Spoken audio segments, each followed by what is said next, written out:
Hey guys, welcome back to the channel and another movie which from the 90s this time, one that I've been waiting to watch for the longest time, just never got around to doing it until yesterday afternoon to be exact. And I've always heard this movie being talked around in the horror movies circles. In fact, I actually thought this might be a more like a horror film, but it's not. It's really a sci-fi movie that can be looked upon with a little bit of horror. And to be honest, no, it is basically a sci-fi movie. A little bit of mystery drama is to attached to it as well. Uh, yeah. So Fire in the Sky, 1993. Ah yes. I had to go back to the 90s, the era of great music, early 90s especially, a lot of great rock songs, a lot of great rock bands, a lot of great rock albums, and grunge of course came to prominence. So anyway, this movie is basically an alien abduction film, and it stars. Uh, oh yeah, before I mention that, it is actually based on a book called The Walton Experience, and it is supposed to be a true story. How true? I do not know. How come alien abduction mainly happens in the US? Why is it only in the US? I don't know. So anyway, the Walton Experience. So the movie stars D.B. Sweeney as Walton, Robert Patrick, and I usually know Robert Patrick as one, of course, the Terminator 2 movie, where mostly he's dressed as a cop, short hair, and almost everything that I've watched him in is he's an FBI agent. So suit, tie, short hair, and in X Files, and in, what's that series that he came in recently? More recently, I should say. Um, what is that movie? Sorry, that series, by the way. It is called Scorpion, right? Ran for around 4 seasons. So I mostly know him as that. That's the image I want to get of Robert Patrick. Here it's completely different. Flannel shirt, long hair, scruffy long hair, slight beard, and a cap, a baseball cap. So yeah, it's both of them. James Garner, Craig Sheffer, Scott McDonald, and Henry Thomas, along with Peter Berg, who now is mostly a director. Really good cast, to be honest. And yeah, so this one is basically about these six guys who were up in the mountains, clearing the forest where they've got a contract to really clear a path. So they're going and cutting off trees and stuff. On their way back, they investigate what they initially think is a forest fire. That's where the fire in the sky comes, because they see that the sky is basically turning orange. It turns out to be an unidentified flying object, a UFO, an alien ship. When they get close, they're a little scared, but Walton decides that he wants to go and Travis decides he wants to go and investigate.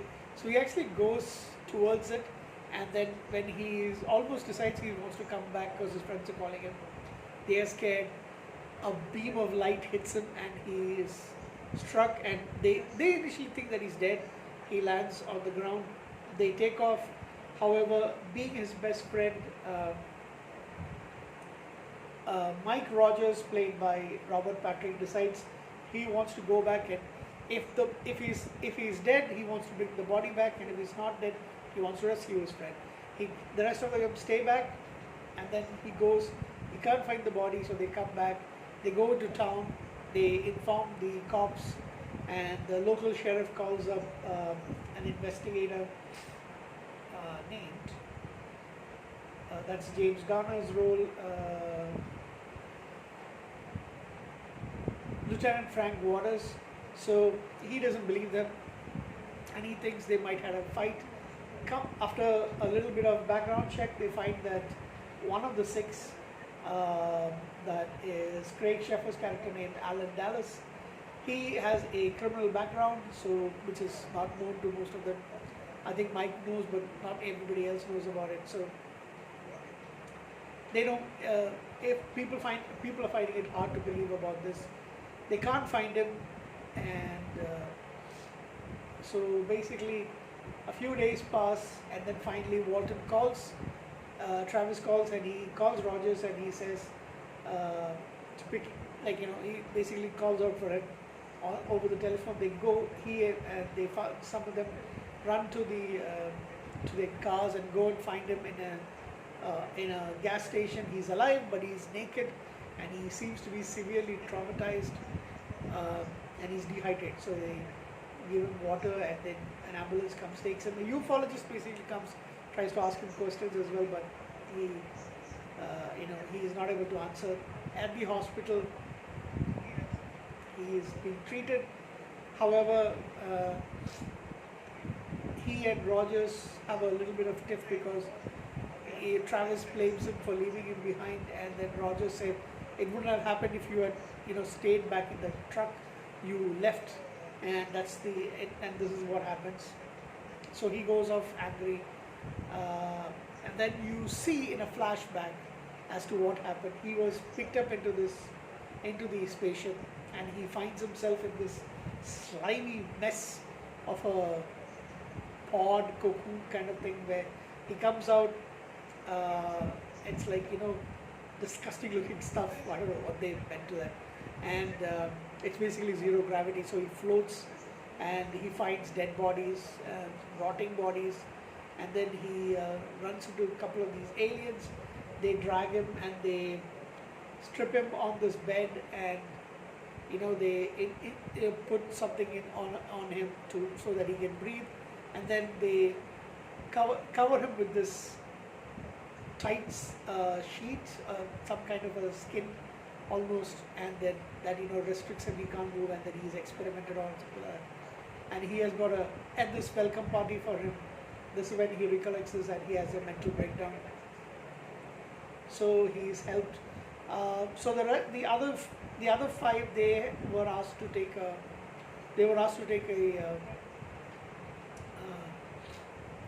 what do you call it, a lie detector test, which is not something that you actually see over here, but they are asked to take the lie detector test, and so other than Dallas, everybody else is cleared. Dallas's results come out inconclusive. They also test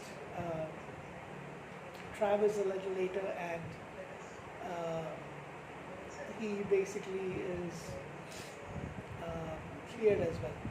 So in the aftermath, a lot of these things, Mike and his friends were blamed for this. They actually thought initially that the town folk thought that they actually killed him or something, so they became pariahs in the old town. Mike and his wife separate, and they end up getting a divorce later. He's got 2 young children as well. So, and his sister was actually dating Travis. They end up together and they get married. So the end of the movie is basically 2.5 years later, where Travis has got a kid and another one on the way. The abduction is basically thought to be a hoax, especially by Waters.